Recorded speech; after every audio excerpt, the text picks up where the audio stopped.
ایمان پر خاتمہ یا الہی،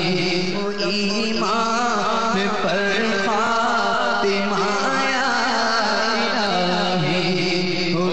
ایمان پر خاتمہ یا الہی۔ الحمدللہ رب العالمین، والصلاة والسلام علی سید المرسلین، اما بعد فاعوذ باللہ من الشیطان الرجیم، بسم اللہ الرحمن الرحیم۔ الصلاة والسلام علیک یا رسول اللہ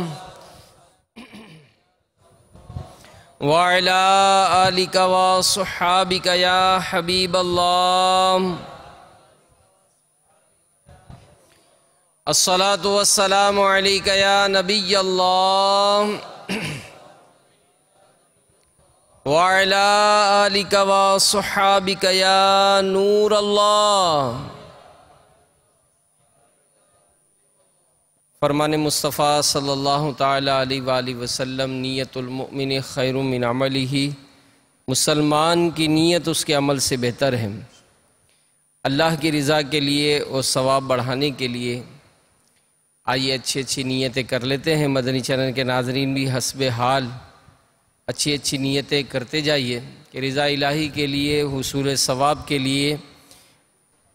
علم دین حاصل کرنے کے لیے بیان میں شریک رہوں گا۔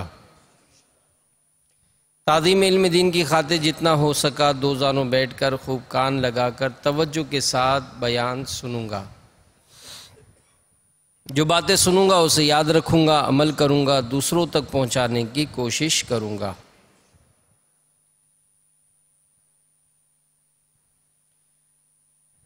دعوت اسلامی کے اشاعتی ادارے مکتبۃ المدینہ کی مطبوعہ مزارات اولیاء کی حکایات کے صفحہ نمبر 1 پر نقل ہے،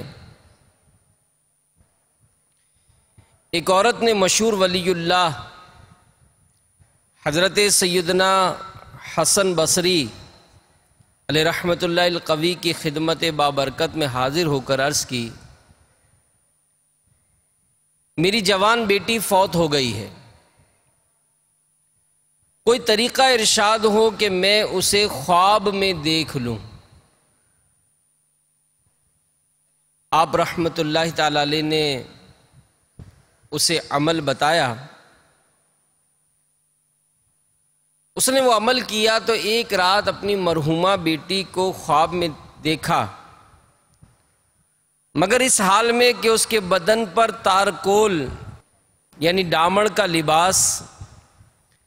گردن میں زنجیر اور پاؤں میں بیڑیاں تھیں۔ یہ ہیبت ناک منظر دیکھ کر وہ عورت کانپ اٹھی اور اس نے دوسرے دن یہ خواب حضرت سیدنا حسن بصری علیہ رحمۃ اللہ القوی کو سنایا۔ سن کر آپ رحمۃ اللہ تعالی علیہ بہت مغموم ہوئے۔ کچھ عرصے بعد حضرت سیدنا حسن بصری علیہ رحمۃ اللہ القوی نے خواب میں ایک لڑکی کو دیکھا جو جنت میں ایک تخت پر اپنے سر پر تاج سجائے بیٹھی ہے۔ آپ رحمۃ اللہ تعالی علیہ کو دیکھ کر وہ کہنے لگی کہ میں اسی خاتون کی بیٹی ہوں جس نے آپ کو میری حالت بتائی تھی۔ تو آپ رحمۃ اللہ تعالی علیہ نے فرمایا کہ تمہاری والدہ کے بقول تو تو عذاب میں تھی، آخر یہ انقلاب کس طرح آیا؟ مرحومہ بولی، قبرستان کے قریب سے ایک شخص گزرا اور اس نے مصطفیٰ جان رحمت شمع بزم ہدایت صلی اللہ علیہ وآلہ وسلم پر درود بھیجا۔ اس کے درود شریف پڑھنے کی برکت سے اللہ عز و جل نے ہم 560 قبر والوں سے عذاب اٹھا لیا۔ تو میرے میٹھے میٹھے اور پیارے پیارے اسلامی بھائیوں، مدنی چینل کے ناظرین، معلوم ہوا کہ درود شریف کی بڑی برکت ہے، اور جب بھی قبرستان کے قریب سے گزر ہو، یاد کر کے ترمذی شریف میں بیان کردہ یہ سلام کہہ لیجئے: السلام علیکم یا اہل القبور یغفر اللہ لنا ولکم وانتم سلفنا ونحن بالعصر۔ ترجمہ: اے قبر والو، تم پر سلام ہو، اللہ عز و جل ہماری اور تمہاری مغفرت فرمائے، تم ہم سے پہلے آ گئے، ہم تمہارے بعد آنے والے ہیں۔ پھر سرکار علی وقار صلی اللہ علیہ وآلہ وسلم کی ذات والا تبار پر درود پاک بھیج کر اس کا ثواب قبرستان میں دفن مردوں کو ایصال ثواب کر دیجئے۔ کیا عجب ہمارا یہ تحفہ، یعنی تحفہ درود، یہ کسی کی نجات کا سبب بن جائے۔ تو دعوت اسلامی کے مدنی ماحول سے جو وابستہ ہوتے ہیں الحمدللہ، جب ان کا بھی کہیں سفر ہوتا ہے تو قبلہ امیر اہل سنت دامت برکاتہم عالیہ کی عطا کردہ سوچ کے مطابق جیسے ہی گاڑی میں سوار ہوتے ہیں تو سفر کی دعا پڑھی جاتی ہے، بازار میں داخل ہوتے ہیں تو بازار کی دعا پڑھتے ہیں، اسی طرح قبرستان سے اگر گزرتے ہیں تو قبرستان کی یہ دعا اجتماعی طور پر پڑھائی جاتی ہے۔ تو مدنی قافلے میں اگر سفر کو اپنا معمول رکھیں گے، ہفتہ وار اجتماع میں جو اسلامی بھائی مل کر گاڑیوں میں آتے ہیں، اگر یہی ترکیب بھی بناتے رہیں گے تو گاڑی کی یہ سفر کی دعائیں اور اس طرح کی برکتیں بہت ساری حاصل ہو جاتی ہیں، پریکٹیکلی عمل کرنے کا بھی موقع مل جاتا ہے۔ خیر، جب بھی قبرستان سے گزرے، قبرستان والوں کو درود پاک کا تحفہ بھیجیں اور ساتھ میں یہ دعا بھی ضرور پڑھ لیں۔ یاد کرنے کا بہترین ذریعہ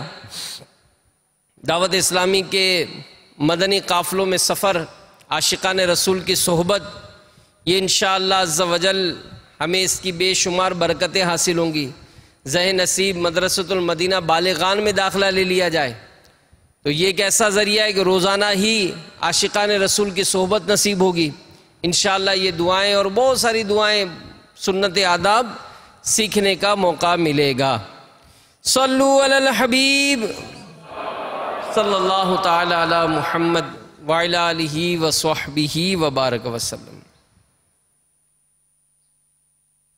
خلیفہ منصور نے ایک شب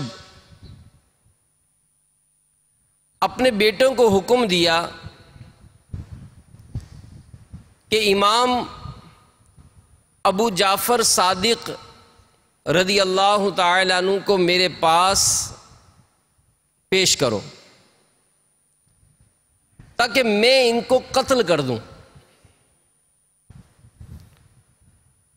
وزیر نے منع کیا کہ دنیا کو خیر آباد کہہ کر جو شخص عزلت نشین ہو گیا اس کو قتل کرنا قرین مصلحت نہیں، لیکن خلیفہ نے غضبناک ہو کر کہا کہ میرے حکم کی تعمیل کرنا تم پر ضروری ہے۔ چنانچہ مجبوراً جب وزیر حضرت سیدنا امام جعفر صادق رضی اللہ تعالی عنہ کو لینے چلا گیا تو منصور نے غلاموں کو ہدایت کر دی کہ جب میں اپنے سر سے تاج اتاروں تو تم فوراً امام جعفر صادق رضی اللہ تعالی عنہ کو قتل کر دینا۔ لیکن جیسے ہی امام جعفر صادق رضی اللہ تعالی عنہ خلیفہ منصور کے یہاں تشریف لائے تو آپ کی عظمت و جلال نے خلیفہ کو اس قدر متاثر کیا کہ وہ بے قرار ہو کر آپ رضی اللہ تعالی عنہ کے استقبال کے لیے کھڑا ہو گیا، اور نہ صرف آپ کو صدر مقام پر بٹھایا بلکہ خود بھی مؤدبانہ آپ رضی اللہ تعالی عنہ کے سامنے بیٹھ کر آپ رضی اللہ تعالی عنہ کی حاجات اور ضروریات کے متعلق دریافت کرنے لگا۔ اب یہ اللہ والے، ان کی عظمت و شان کس قدر اعلیٰ کہ آپ رضی اللہ تعالیٰ عنہ کو جب خلیفہ منصور نے یہ پوچھا کہ آپ کی کوئی حاجت ہو، کوئی ضرورت ہو تو مجھے ارشاد فرمائیے، تو آپ رضی اللہ تعالیٰ عنہ نے فرمایا کہ میری سب سے اہم حاجت و ضرورت یہ ہے کہ آئندہ پھر کبھی مجھے دربار طلب نہ کیا جائے، تاکہ میری عبادات اور ریاضات میں خلل واقع نہ ہو۔ چنانچہ منصور نے وعدہ کر کے عزت و احترام کے ساتھ آپ رضی اللہ تعالیٰ عنہ کو رخصت کر دیا، لیکن آپ رضی اللہ تعالیٰ عنہ کے دبدبے کا اس پر ایسا اثر ہوا کہ لرزہ بر اندام ہو کر مکمل 3 شب و روز بے ہوش رہا۔ بہرحال خلیفہ کی یہ حالت دیکھ کر وزیر و غلام حیران ہو گئے، اور جب خلیفہ سے اس کا حال دریافت کیا تو اس نے بتایا کہ جس وقت امام جعفر صادق رضی اللہ تعالیٰ عنہ میرے پاس تشریف لائے تو ان کے ساتھ اتنا بڑا اژدہا تھا جو اپنے جبڑوں کے درمیان پورے چبوترے کو گھیرے میں لے سکتا تھا، اور وہ اپنی زبان سے مجھ سے کہہ رہا تھا اگر تو نے ذرا سی گستاخی کی تو تجھ کو چبوترے سمیت نگل جاؤں گا۔ چنانچہ اس کی دہشت مجھ پر طاری ہو گئی اور میں نے آپ سے معافی طلب کر لی۔ تو میرے میٹھے میٹھے اور پیارے پیارے اسلامی بھائیوں، ماہ رجب المرجب میں یوں تو کئی بزرگوں کے آراس منائے جاتے ہیں، یوم منائے جاتے ہیں، انہی میں 22 رجب المرجب یہ حضرت سیدنا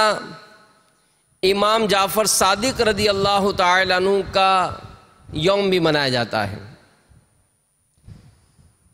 حضرت سیدنا امام جعفر صادق رضی اللہ تعالیٰ عنہ کی ولادت 17 ربیع الاول شریف سن 83 سن ہجری پیر شریف کے دن مدینہ المنورہ میں ہوئی۔ آپ کی کنیت ابو عبداللہ اور ابو اسماعیل، جبکہ لقب صادق، فاضل اور طاہر ہے۔ آپ رضی اللہ تعالیٰ عنہ حضرت سیدنا امام محمد باقر رضی اللہ تعالیٰ عنہ کے بڑے صاحبزادے ہیں۔ آپ رضی اللہ تعالیٰ عنہ کی والدہ حضرت سیدتنا ام فردہ رضی اللہ تعالیٰ عنہ امیر المومنین حضرت سیدنا ابو بکر صدیق رضی اللہ تعالیٰ عنہ کی پوتی تھیں۔ امام جعفر صادق رضی اللہ تعالیٰ عنہ ظاہری و باطنی علوم کے جامع تھے اور عبادت و ریاضت و مجاہدے میں مشہور تھے، اور یہ وہی بزرگ ہیں کہ یہ چونکہ ہمارے سلسلے کے بھی بزرگ ہیں، 4تھا نمبر ہے ان کا ہمارے سلسلے میں، اور شجرہ شریف جو عاشقان رسول جو ہے وہ صبح صبح شجرے کا ورد کرتے ہیں، تو اس میں آپ کے وسیلے سے بھی دعا مانگی جاتی ہے، اور بڑا مشہور شعر ہے امیر اہل سنت نے جو شجرہ مرتب فرمایا ہے، اس میں لکھا ہے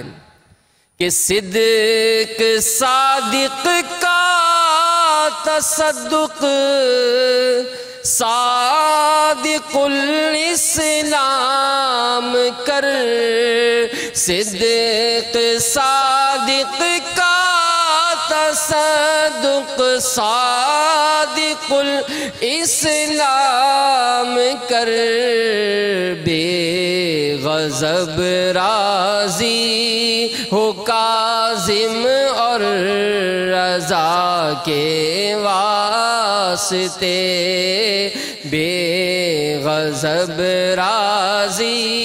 ہو کاظم اور رضا کے، یعنی اس کا مطلب یہ ہوا کہ یا اللہ عز و جل تجھے امام جعفر صادق رضی اللہ تعالیٰ عنہ کے صدق یعنی سچائی کا واسطہ مجھے ایمان کی سلامتی نصیب فرما،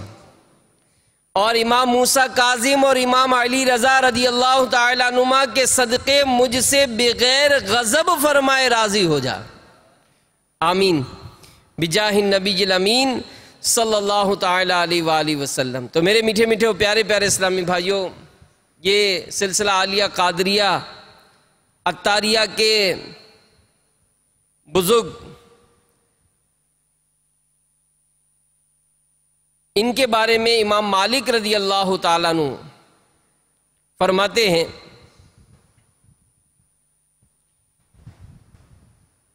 کہ میں ایک زمانے تک آپ رضی اللہ تعالیٰ عنہ کی خدمت مبارکہ میں آتا رہا، میں نے ہمیشہ آپ رضی اللہ تعالیٰ عنہ کو 3 عبادتوں میں سے کسی ایک میں مصروف پایا، یا تو آپ نماز پڑھتے ہوئے ملتے، یا تلاوت قرآن میں مشغول ہوتے، یا پھر روزہ دار ہوتے۔ تو اے عاشقان رسول، اے عاشقان اولیاء، ان بزرگوں کے ایام مناتے وقت امیر اہل سنت نے بارہا اس سلسلے میں ہماری تربیت فرمائی ہے کہ ذہن نصیب ہم خود بھی اور اپنے اہل خانہ کو بھی ان بزرگوں کی سیرت کا مطالعہ کرائیں کہ یہ کیسے نسبتوں والے تھے، کتنی اعلیٰ نسبتیں تھیں ان کی، لیکن عبادت اور ریاضت کا کیا معاملہ تھا کہ خلیفہ منصور کو بھی اس لیے آپ نے منع فرمایا کہ مجھے دوبارہ جو ہے وہ دربار میں طلب نہ کرنا، تاکہ میری عبادت اور ریاضت میں خلل نہ واقع ہو۔ اور امام مالک فرماتے ہیں کہ جب بھی ان کی بارگاہ میں حاضر ہوا، یا تو یہ نماز پڑھتے رہے، یا تلاوت قرآن کرتے نظر آتے، یا پھر روزہ دار ہوتے۔ اور میرے میٹھے میٹھے اور پیارے پیارے اسلامی بھائیوں، تلاوت قرآن کی جہاں بات آتی ہے تو واقعی قرآن پاک کی تلاوت کرنا یہ بہت بڑی سعادت ہے، اور بدقسمتی سے آج مسلمانوں کی ایک بہت بڑی اکثریت یہ تلاوت قرآن کرنا نہیں جانتی، اور جو پڑھتے بھی ہیں تو ظاہر ہے انہوں نے بھی کہیں کسی صحیح قاری صاحب کو سنایا ہو، ایسا بہت مشکل ہوتا ہے، کیونکہ ظاہر ہے بچپن سے ہی مختلف انداز سے جو قرآن پاک کی تعلیم کا سلسلہ ہوتا ہے تو بسا اوقات بارہا تجربہ یہی ہوتا ہے کہ جب وہ کسی مدرسۃ المدینہ بالغان میں آ کر قاری صاحب کو سنا دیتے ہیں، کسی سنی عالم کو سناتے ہیں، تو پتہ چلتا ہے کہ مخارج میں، ادائیگی میں کس قدر غلطیاں ہیں۔ تو اے کاش ہمیں صحیح طور پر قرآن پاک پڑھنا نصیب ہو جائے،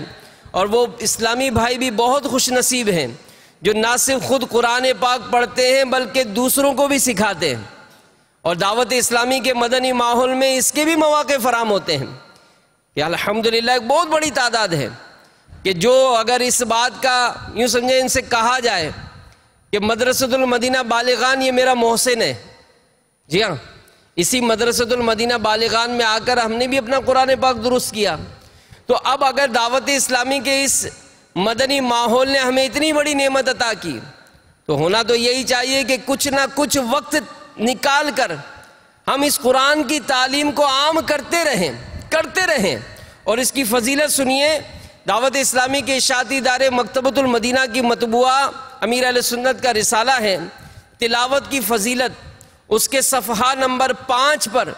میرے شیخ طریقت امیر اہل سنت ایک حدیث نقل کرتے ہیں، حضرت سیدنا انس رضی اللہ تعالی عنہ سے روایت ہے، رسول اکرم رحمت عالم نور مجسم شاہ بنی آدم رسول محتشم صلی اللہ تعالی علیہ وآلہ وسلم کا فرمان معظم ہے، جس شخص نے قرآن پاک سیکھا اور سکھایا اور جو کچھ قرآن پاک میں ہے اس پر عمل کیا، قرآن شریف اس کی شفاعت کرے گا اور جنت میں لے جائے گا۔ الہی خوب دے دے شوق قرآن کی تلاوت کا، الہی خوب دے دے شوق قرآن کی تلاوت کا، شرف دے گنبد خضرا کے سائے میں شہادت کا۔ تو میرے میٹھے میٹھے اور پیارے پیارے اسلامی بھائیوں، کچھ وقت نکالیے، آپ بھی دفتروں میں کام کرتے ہیں، دکانوں پہ مارکیٹوں میں کام کرتے ہیں، خیر خواہی کیجئے، مسلمانوں کے ساتھ خیر خواہی کیجئے، کوئی وقت مقرر کیجئے۔ ہو سکتا ہے کہ آپ جہاں کام کرتے ہیں آپ کے سیٹ صاحب ہی قرآن پاک نہیں پڑھے ہوئے ہیں، ہو سکتا ہے آپ کسی ہاسپٹل میں کسی سرجن صاحب کے اسسٹنٹ ہوں گے، ہو سکتا ہے وہ سرجن صاحب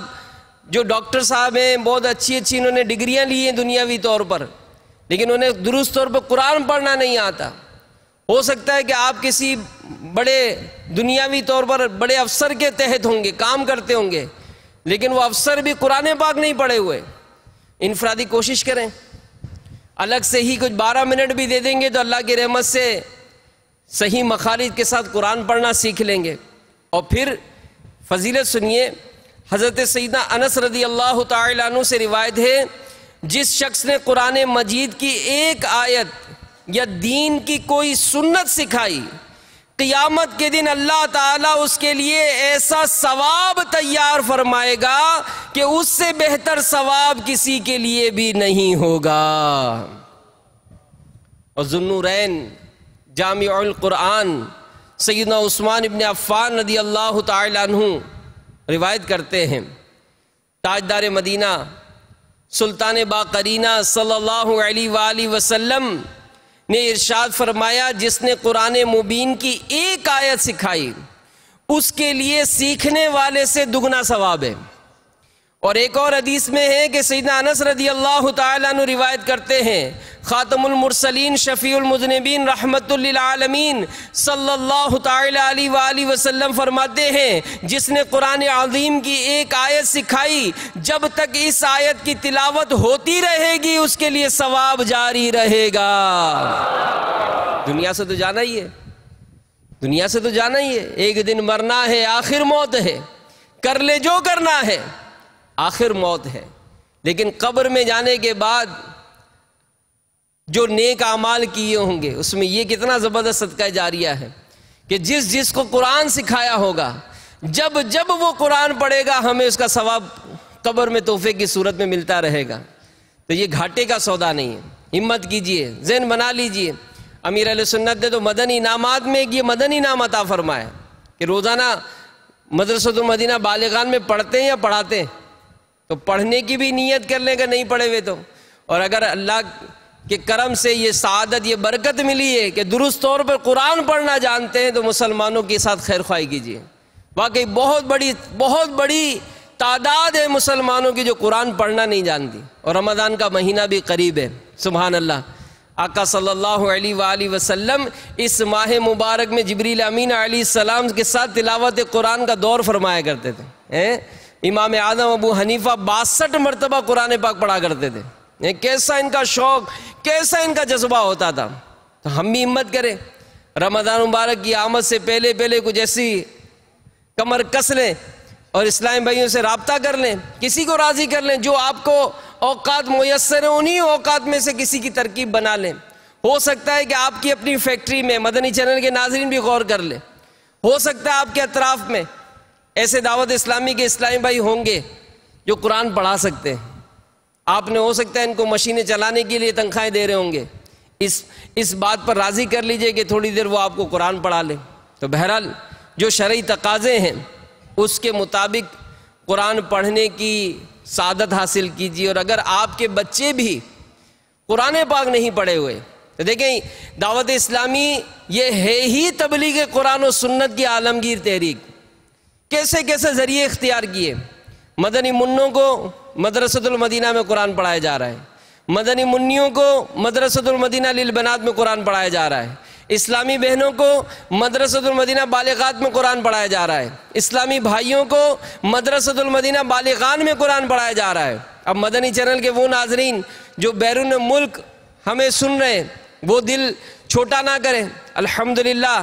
مدرسۃ المدینہ آن لائن قائم کیا گیا جو نیٹ کے ذریعے الحمدللہ اس پر بھی قرآن پاک کی تعلیم کا سلسلہ عام ہے۔ تو یہ تو مختلف ذرائع ہیں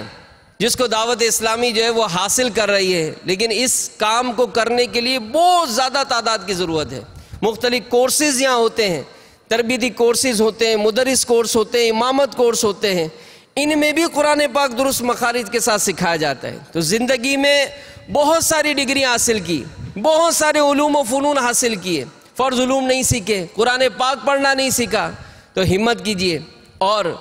اس قرآن سے شغف حاصل کر لیجئے۔ اور اس قرآن کی برکتیں دیکھیے کیسی برکتیں ہیں، بلکہ یہاں پر ایک بات میں ضرور عرض کروں گا کہ میرے شیخ طریقت امیر اہل سنت فرماتے ہیں، امیر المومنین سیدنا عمر فاروق اعظم رضی اللہ تعالیٰ عنہ یہ روزانہ صبح قرآن مجید کو چومتے تھے اور فرماتے یہ میرے رب عز و جل کا عہد اور اس کی کتاب ہے۔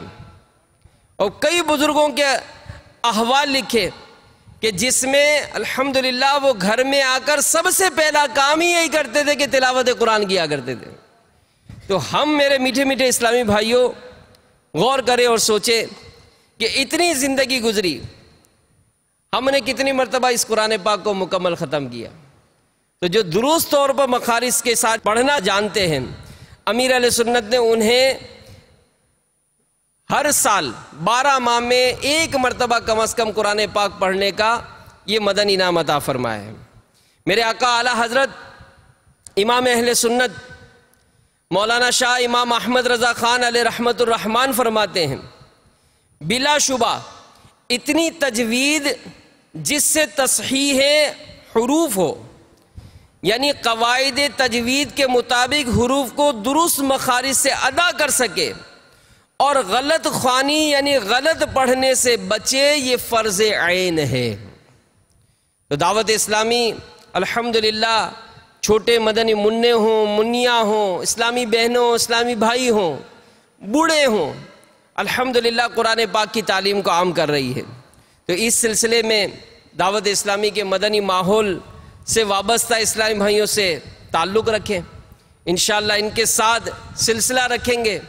تو ضرور بھی ضرور اس کی برکتیں ملیں گی۔ تو ہم امام جعفر صادق رضی اللہ تعالیٰ عنہ کی سیرت کے متعلق سن رہے تھے کہ ان کے متعلق لکھا گیا کہ جب بھی ان کے پاس حاضر ہوتے تو یا تو نماز پڑھ رہے ہوتے یا تلاوت کر رہے ہوتے یا پھر روزے سے ہوتے۔ تو ماہ رجب المرجب یہ جاری ہے اور جس میں ان کا عرس بھی منایا جاتا ہے، 22 رجب المرجب۔ یہ الحمدللہ امام جعفر صادق رضی اللہ تعالیٰ عنہ کے ایصال ثواب کی نیت سے مسلمان جو ہے وہ کھیر پوریاں پکاتے ہیں، جنہیں کنڈے شریف کی نیاز کہا جاتا ہے۔ اس کے بارے میں امیر اہل سنت فرماتے ہیں کہ اس کے ناجائز یا گناہ ہونے کی کوئی وجہ نہیں۔ ہاں، بعض عورتیں کنڈوں کی نیاز کے موقع پر 10 بیویوں کی کہانی،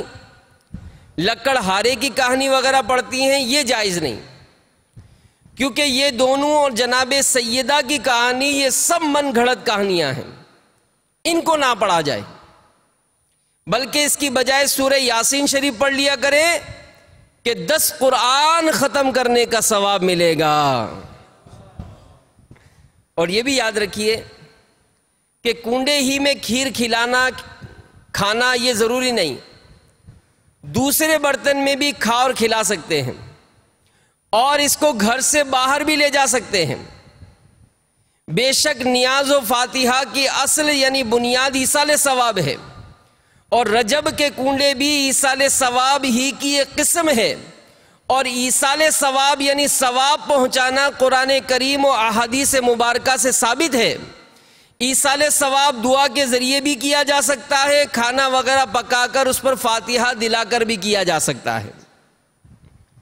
صحابہ کرام علیہم رضوان کی سیرت میں بھی یہی انداز ملتا ہے۔ چنانچہ حضرت علامہ جلال الدین سیوطی شافعی علیہ رحمت اللہ القوی نقل فرماتے ہیں کہ صحابہ کرام علیہم رضوان 7 روز تک مردوں کی طرف سے کھانا کھلایا کرتے تھے۔ تو ایصال ثواب ہی کی یہ ایک شکل ہے۔ اور اس ضمن میں ایک بڑی پیاری روایت امیر اہل سنت اپنے رسالے کفن کی واپسی میں نقل کرتے ہیں کہ حضرت سیدنا سعد بن عبادہ رضی اللہ تعالی عنہ کی والدہ صاحبہ کا انتقال ہوا، تو انہوں نے بارگاہ رسالت صلی اللہ علیہ وآلہ وسلم میں حاضر ہو کر عرض کی، یا رسول اللہ صلی اللہ علیہ وآلہ وسلم، میری والدہ محترمہ کا میری غیر موجودگی میں انتقال ہو گیا ہے، اگر میں ان کی طرف سے کچھ صدقہ کروں تو کیا انہیں کوئی فائدہ پہنچ سکتا ہے؟ ارشاد فرمایا ہاں۔ عرض کی تو میں آپ صلی اللہ علیہ وآلہ وسلم کو گواہ بنا کر کہتا ہوں کہ میرا باغ ان کی طرف سے صدقہ ہے۔ تو معلوم ہوا کہ کھانا کھلانے اور باغ یعنی مال خرچ کرنے کے ذریعے بھی ایصال ثواب جائز ہے۔ اب کنڈے شریف کی جو نیاز ہے یہ بھی مالی ایصال ثواب میں شامل ہے، اور میرے آقا اعلیٰ حضرت امام اہل سنت مولانا شاہ امام احمد رضا خان علیہ رحمت الرحمن فرماتے ہیں کہ اموات مسلمین یعنی مرحومین کے نام پر کھانا پکا کر ایصال ثواب کے لیے خیرات کرنا یہ بلا شبہ جائز و مستحسن یعنی پسندیدہ ہے، اور اس پر فاتحہ سے ایصال ثواب یہ دوسرا پسندیدہ ہے، اور دو چیزوں کا جمع کرنا زیادت خیر یعنی بھلائی میں اضافہ ہے۔ تو ایصال ثواب یہ اچھی نیت سے کیا جائے، اس میں نام و نمود یعنی دکھاوا مقصود نہ ہو، نہ اس کی اجرت اور معاوضہ لیا جائے، ورنہ نہ ثواب ہے نہ ایصال ثواب، یعنی جب ثواب ہی نہ ملے گا تو پہنچے گا کیسے؟ تو یہاں پر ایک وسوسہ بھی امیر سنت نے اس وسوسے کا بھی اظہار فرمایا، اس کی کارڈ بھی ارشاد فرمائی ہے کہ سنا ہے کہ 22 رجب المرجب سیدہ امام جعفر صادق رضی اللہ تعالیٰ عنہ کو یوم وصال شریف ہی نہیں ہے، آپ رحمت اللہ تعالیٰ علیہ نے 15 رجب المرجب کو پردہ فرمایا تھا، کیونکہ امیر اہل سنت کی جو شجرہ شریف کی جو شرح لکھی گئی ہے مکتبۃ المدینہ علمیہ نے جو لکھی ہے، اس میں بھی امام جعفر صادق رضی اللہ تعالیٰ عنہ کا یوم وصال یہ 15 رجب کو لکھا ہے۔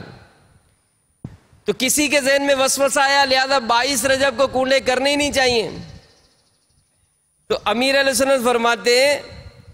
کہ سیدنا امام جعفر صادق رضی اللہ تعالیٰ عنہ کی تاریخ وفات میں اختلافات ہی صحیح،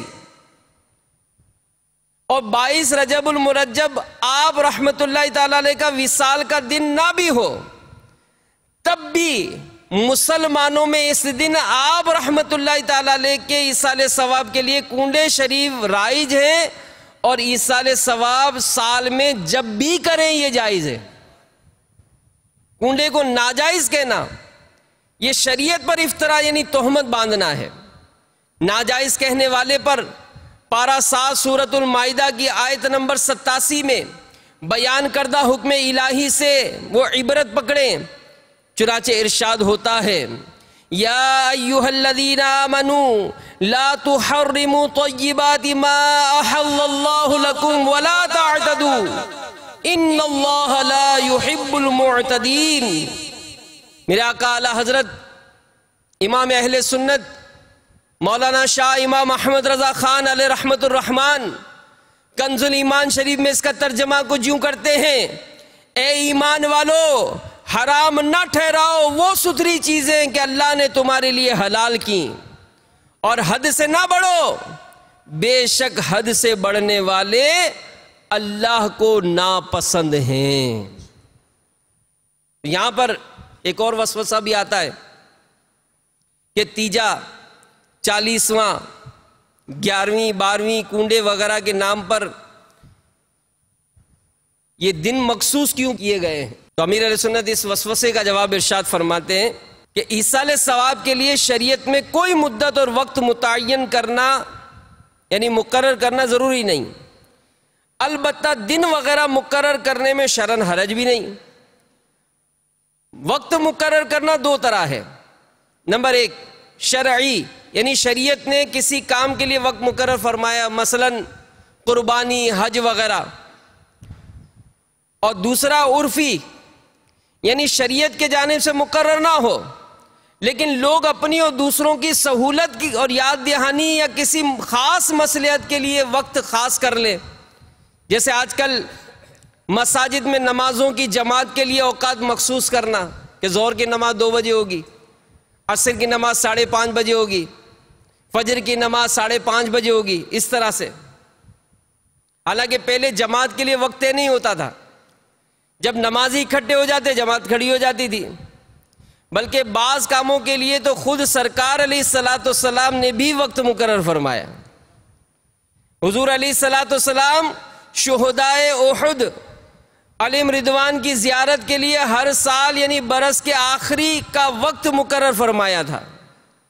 سنیچر یعنی ہفتے کے دن سرکار علیہ الصلوۃ والسلام مسجد قباء میں تشریف لے جاتے تھے۔ اس طرح کی کئی مثالیں امیر اہل سنت نے عطا فرمائی ہیں۔ تو بہرحال میرے میٹھے میٹھے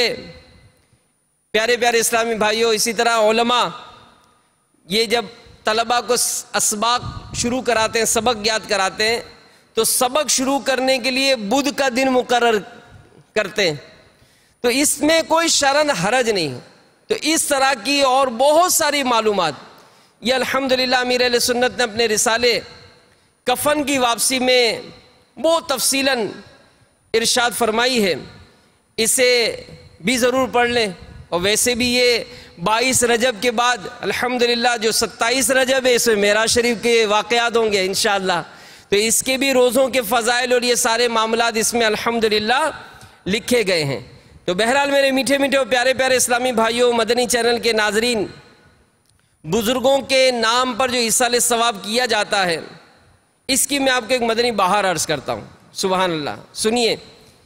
حضرت سیدنا یحییٰ بن سلیمان علیہ رحمت اللہ الحنان فرماتے ہیں کہ مجھے ایک حاجت تھی، میں کافی تنگ دست تھا۔ حضرت معروف کرخی رحمت اللہ تعالیٰ علیہ کی قبر انور پر میری حاضری ہوئی، میں نے 3 بار سورہ اخلاص کی تلاوت کی، اس کا ثواب آپ رحمت اللہ تعالیٰ علیہ اور تمام مسلمانوں کی ارواح کو پہنچایا، پھر اپنی حاجت بیان کی، جو ہی میں وہاں سے واپس آیا میری حاجت پوری ہو چکی تھی۔ تو یہ اللہ کے نیک بندے الحمدللہ یہ نوازتے کہ ان کے مزار فائز الانوار پر تو ہر آن اللہ کی رحمتوں کا نزول ہو رہا ہے، تو ہم مفلس کنگال کیا پیش کریں گے، کیا پیش کریں گے؟ لیکن اگر ہم اپنی حیثیت کے مطابق کچھ پیش کریں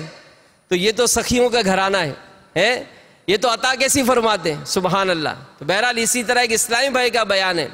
کہ وہ برے دوستوں کی صحبت میں تھے، داتا صاحب رحمت اللہ تعالیٰ علیہ کے مزار فائز الانوار کے قریب سے گزرے، ایک مرتبہ درود پاک پڑھا اور اس کو ایصال ثواب کیا، پھر کہتے ہیں کہ میں کسی سبب سے دوسرے ملک ناچ گانے اور ڈانس کے پروگرام میں شرکت کے لیے گیا، وہاں میں نے خواب دیکھا اور اپنے والدین مرحومین کو بھڑکتی آگ کے گھیرے میں دیکھا، مجھے دیکھ کر کہہ رہے تھے کہ ہم تیری اسلامی تربیت کرنے میں کوتاہی کر گئے، ہائے ہماری خرابی، تو ڈانسر اور شرابی بن گیا، اب تیری وجہ سے آگ ہمیں جلا رہی ہے، تو توبہ کر لے تو ہم بھی عذاب سے بچے اور ہم بھی چھوٹیں۔ میں خواب میں رونے لگا، میری آنکھ کھل گئی، میں کافی دیر تک روتا رہا، پھر حضور داتا گنج بخش علیہ رحمہ کے مزار پر انوار پر حاضر ہوا، قدموں کی طرف بیٹھ کر رو رو کر داتا صاحب سے فریاد کی کہ یا داتا اب آپ ہی مجھے سنبھالیے۔ اتنے میں کسی نے میرے کندھے پر ہاتھ رکھا، سر اٹھا کر دیکھا تو سفید لباس اور سبز پر سبز امامے کا تاج سجائے ایک صاحب تھے، جو مشفقانہ لہجے میں فرما رہے تھے بیٹا موت کسی بھی وقت آ سکتی ہے، جلد گناہوں سے توبہ کر لو۔ میں نے پوچھا میں کہاں جاؤں؟ مسکرا کر کہنے لگے باب المدینہ آ جاؤ۔ یہ کہہ کر ایک دم میری نظروں سے اوجھل ہو گئے۔ یہ میری بیداری کا واقعہ ہے۔ جب وہ کہتے باب المدینہ آیا اور کسی طرح سے فیضان مدینہ حاضر ہوا، جب شیخ طریقت امیر اہل سنت کی زیارت کی، میں حیران ہو گیا کہ یہ تو وہی بزرگ ہیں جو مجھے داتا صاحب کے مزار میں ملے تھے۔ بہرحال یہاں پر عاشقان رسول کی صحبت میں رہنے لگے اور الحمدللہ گناہوں سے توبہ کی اور دعوت اسلامی کے مبلغ بن گئے۔ تو اے عاشقان رسول آ جائیے، دعوت اسلامی کا مدنی ماحول، یہ اولیاء کرام کا اس میں فیضان تقسیم ہوتا ہے۔ تو الحمدللہ اس میں ہونے والے تربیتی کورسز، مختلف کورسز میں حصہ لے لیجئے، اور پھر رمضان المبارک میں تو دنیا بھر سے عاشقان رسول یہاں 30 دن کے اعتکاف کے لیے حاضر ہو رہے ہیں، تو اس کے لیے بھی اپنا ذہن بنا لیجئے۔ اللہ تبارک و تعالیٰ سے دعا ہے کہ اللہ تعالیٰ ہم سب کو امام جعفر صادق